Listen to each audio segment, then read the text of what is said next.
Hi and welcome. I'm your host, Viveca Gravel, Community Development Coordinator for the City of Owen Sound and the River District. And I'm here with my friend, Beth Aubrey of Big Brothers, Big Sisters of Grey and Bruce. See, I told you I'd mess it up. That's all right. Welcome, Beth. How are you? I'm good. Thank you so much for having me. Yeah, no, thank you for coming in today.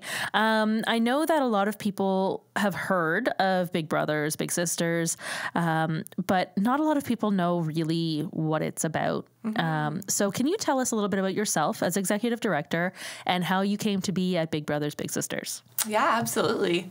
So I am actually born and raised in Grey and Bruce. I grew up in Walkerton, and, one of the first things I did sort of in my career was get involved with Big Brothers Big Sisters as a volunteer. So during my undergrad, I, volunteered with the agency in some of our in-school programs, and just really fell in love with the preventative nature of the organization, the fact that, we're working with young people who are really in need without a stigma, and that kind of roped me in. I actually moved out to BC and have lived there for the last 6 years, and then really it was important to me just to come back and invest locally in my community. And so that's sort of what drew me back. And of course, the position to be the executive director at an agency that I've really respected for a long time was just sort of the cherry on top. So I'm really, really lucky to be working at Big Brothers Big Sisters in Grey and Bruce. We have a long history, which I'm sure we'll get into. But really what sparked my interest is just the fact that I was a volunteer and had that passion for the agency. So were you a big? I was, yeah, in school programs. So I did mentorship with 8 females, and I did a couple different sessions, so I did a couple years of that. And really those connections, I think there's just nothing that can really replace that feeling of having someone sort of in your corner. And again, that's just sort of what made me fall in love. Absolutely. I have a friend of mine who is actually a big nice. To was a young girl, is now a young adult, and they're still in contact with each other. Yeah, the long-lasting bonds and all that kind of stuff. So I've seen, kind of secondhand how important that is. Yeah. So just talking a little bit about Big Brothers, Big Sisters of Grey and Bruce, you guys are located within the Harmony Centre. We are 890 4th Ave in the Harmony Centre, and we're so lucky to be in that building. Yeah. We've been in that building now for quite a few years, and from sort of our early beginnings to up until now expanding. So we're really lucky to be there. So tell me a little bit then about Big Brothers and Big Sisters. Tell me about the process of how it works in terms of bigs and littles. Yeah. And bigs are adults and littles are the kids. And I don't know where I picked up that terminology, but I did. That's perfect terminology. Yeah, bigs and littles. So really to get involved in our agency, we have a very simple application process. We want to bring in as many volunteers as we can, so we make it really accessible for people. So on the sort of the big side, you apply basically through our website, so Big Brothers Big Sisters Grey Bruce, and then we'll just introduce you to one of our mentorship coordinators, and they kind of walk you through the whole process. There is a screening process we do. We really prioritize safety, of course, for the kids involved, and just the comfort of all the families that are involved. But really you have someone that's going to be there the whole time, right from your registration through, screening, our criminal record check process, our interview process. And then that doesn't end at the match. We continue that support throughout the relationship. Okay. If you're a young person, if you're a family sort of in Grey and Bruce and you're wanting to become involved, again, it's just a simple application through our website. If you need to call, if you need help with that, absolutely, we encourage people to call and we can help walk them through that process. One of our mentorship coordinators would be really happy to do that. And it's similar. It's just getting them to know about the program, learning about the services we provide. We do have our traditional sort of one-to-one match program, which is what most people think of, our Big Brothers Big Sisters program. But we also have in-school programs. Okay. A tutoring program as well in schools. And so it's just what fits with the family, what works for them, where the support is going to be needed the most. And so it's like I said, it's an ongoing process of involvement and support for the family and for the volunteer. So let's talk about the family a little bit. Can you tell me about what people would consider kind of the right fit? What situations could some people be in where they think their son or daughter, their little human, should have a person outside the home in helping to support them and help them grow? Yeah, we get, requests from all sorts of families from all different backgrounds, whether that be someone who's, a new immigrant to Canada, could be someone who is a single parent home, but also could be a family who is just feeling like they need that little bit of extra support. So we do have families of sort of all backgrounds getting involved with our agency. And really, like I said, for the families, the type of families, we really try to push against that stigma. Anyone could be involved. We do have lots of families come forward that feel very comfortable to access our services because we really try and keep that sort of stigma and judgment of, who necessarily needs a big, I certainly benefited from mentors as a child. Absolutely. Everyone can think about that in their own lives. So really anyone who's needing that support. Right now we have a number of mentees or littles, as you called them, in Owen Sound specifically, males specifically, and that's something that has been long term, that we see young males really needing that support, and so we're always looking for more male volunteers. Yeah, because I feel like at some point it was just Big Brothers. It was, yeah. Our agency really started. And a really proud history, 60 years ago, our agency started, and it was actually run by just 4 gentlemen in the community who thought, okay, we have a need. Oh. They just rolled up their sleeves. They really wanted to help. They worked with mostly males at that time. And then since then, 2016, we were Big Brothers, and we transitioned to Big Brothers, Big Sisters. And then in 2019, our agency actually expanded to Big Brothers, Big Sisters, Great Bruce. And now, within the last year, we've actually expanded to support sort of Southern Simcoe. So we're to Collingwood, Thornbury, Clarksburg, sort of the North Peninsula area. They had an agency shut down in that area, Big Brothers Big Sisters agency, and there was 270 kids involved in that program. Oh my goodness. Overnight went with services. So we've really tried to step up, and we've got very deep roots in the community, and we have had that experience with pivoting before, shifting needs. So we're really just trying to respond to that, and I see it as sort of a tribute to all of those founding members who started. Some of those members actually are still involved in the agency, not necessarily as board members, sure, but as supporters in the community, coming out to a lot of our events. So that history is really important to us. That's incredible. And I know that there are so many kids of whatever background that just need that extra support of another caring adult. And, sometimes it could be a family that has, a lawyer and a doctor as parents. Right. But those parents are really busy. That's right. Helping other people. So, sometimes the kid just needs support. So your services, are they free? They are. Yeah. All of our services are completely free. Our in-school services are free. Our community-based services are free. And we do also as what we call big bunch events.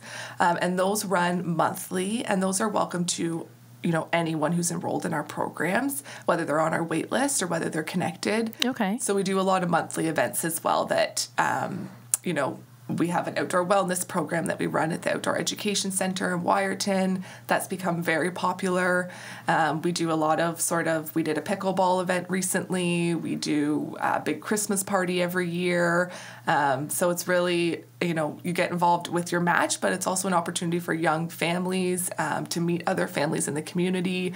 We often welcome parents, to come out to our events. Multi-generations. Our partnership with the Friendship Center in Owen Sound here is welcoming Indigenous youth to our outdoor wellness program. Okay. So we're really trying to think about, how to collaborate, how to really support as many youth as possible. And of course, funding is a big part of that, and local supporters are a big part of that, and we couldn't do the work that we do without, the support of the community. Mm-hmm. That's incredible. And it also sounds incredibly expensive. So how do you fund all of this? Yes. So, a lot of people have the perception that we get a lot of core funding because we, are connected with a national organization. A lot of our funds actually come from fundraising and local supporters. So community corporate sponsors. We run 2 really large events every year. We run a Bowl for Kids' Sake event. We run a Golf for Kids' Sake event. And those events draw community members from all across Grey Bruce and now Southern Simcoe. And so a lot of our support comes in from those events. Corporate sponsors that are, sponsoring those events, local businesses, community members that are giving of themselves, of their time. I mean, at our golf event this year, we had such a beautiful story of, a mentor and a mentee who came out, no longer involved in our programs necessarily, but still connected years later. And I thought it was beautiful. The mentor said, after all these years, I was taking care of her, and now all these years later, she's taking care of me. Oh. And I thought that was such a powerful message that just speaks to that unconditional support and what that can mean for someone's life. That's incredible. Now, can a mentor take on more than one mentee? Is that allowed? In our school-based programs, absolutely. We match oftentimes a small group, 4 to 6 kids with 1 volunteer. And then out in the community, we have those one-to-one matches, but we also have couple matches. And so that's, again, we go through a very vigorous screening process.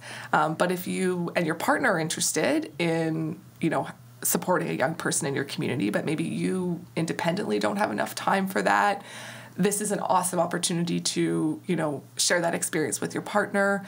We have a lot of volunteers that do that, may not have children of their own. Sure. And it's a wonderful option just to be sort of an extra support. So what are some of the things that mentors do? Like, what do bigs do with the littles? Yeah. So, we provide a lot of in-house opportunities to get involved, like I said. We'll do giveaways for attack, tickets and things like that. We'll do giveaways we did a giveaway for Toronto Maple Leafs tickets this year, which was really exciting. So we try to provide opportunities to, go out and be involved in the community. We actually have a match that is going to be... they won an award through us, and they're actually giving that money back to the community. Oh. So there's lots of different things that kids get involved in, but sometimes it's just as simple as, going out and grabbing a hot chocolate together. Sometimes it's going skating together, especially at this time of the year. The summertime, going to the beach, all the free activities that we have in the area, getting involved in them.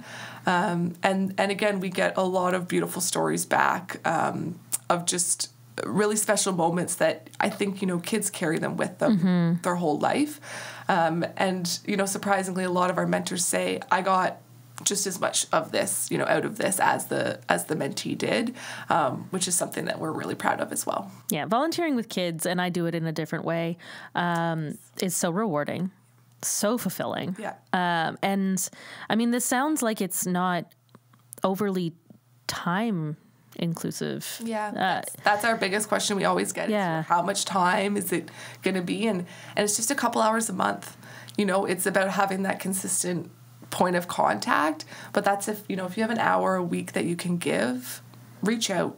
Yeah. Reach out, and we're happy to, make that connection because, like I said, we do have an extensive wait list, over 100 youth enrolled in our programs, but also, about over 60 kids waiting right now for services as well. And that number continues to grow. We're really lucky to have volunteers continue to come in, but the need's definitely there.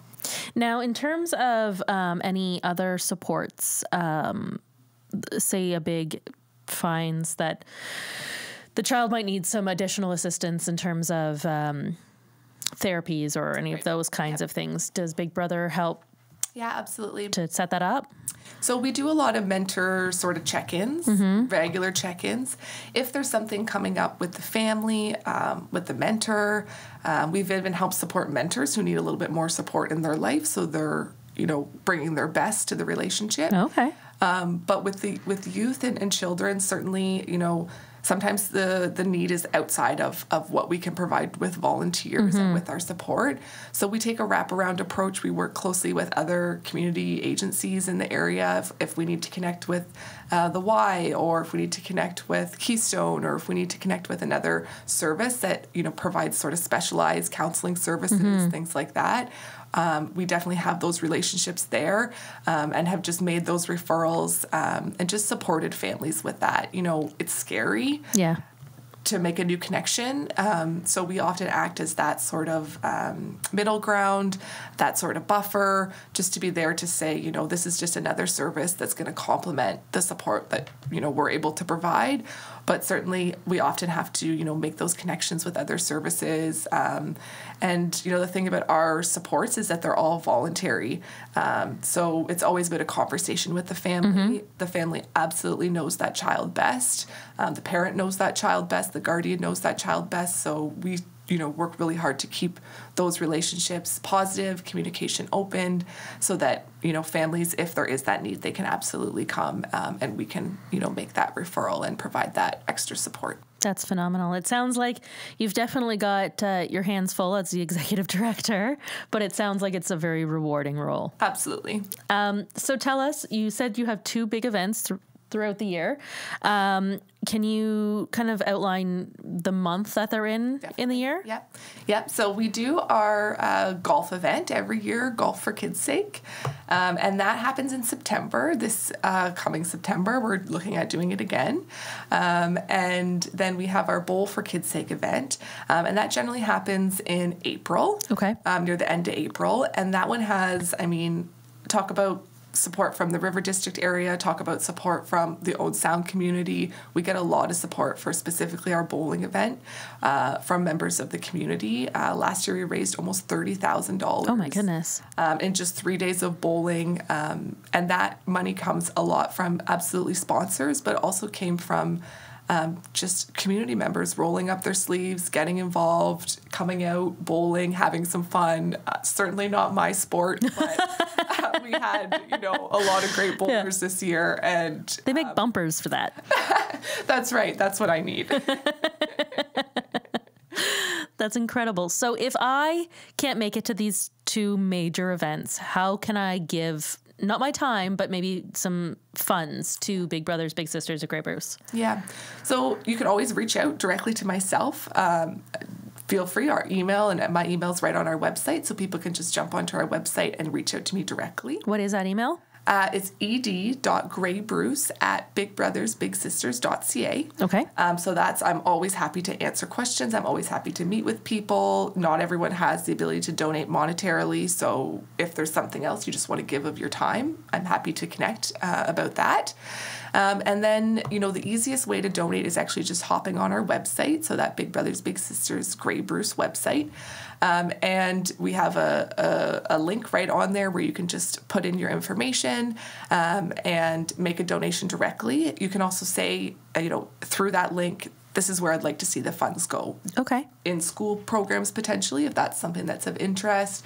You want to see that go to, you know, a match. You know, one of our matches to support the match for the full year is about $1,000. Okay. So if someone wants to be able to support for a full year, that's a great way to do that. And again, you can kind of specify where you want to give to, how you want to give, but we always make sure those dollars are going right to the youth and families involved in our programs. Well, Beth, this has been really incredible. We're already at the end of our time. I told you it would go quick, but you've done an amazing job. And I just want to say thank you again so much for coming in and just sharing with the public everything that you kind of do and who you help and where the funds go and all of that kind of stuff. So if they want to find you on social media, how do they find you? Yes. So Big Brothers Big Sisters Grey Bruce is our Facebook, and that's our Instagram as well. So you can pop on over there and, you know, hit a follow. And you'll see all of our events. And if you want to subscribe and get all of our emails as well, you can just do that through our website. That's amazing. Thank you so much again. And as always, I am your host, Viveca Gravel, Community Development Coordinator with the City of Owen Sound and the River District. And you're listening to the River District Podcast. We'll see you later.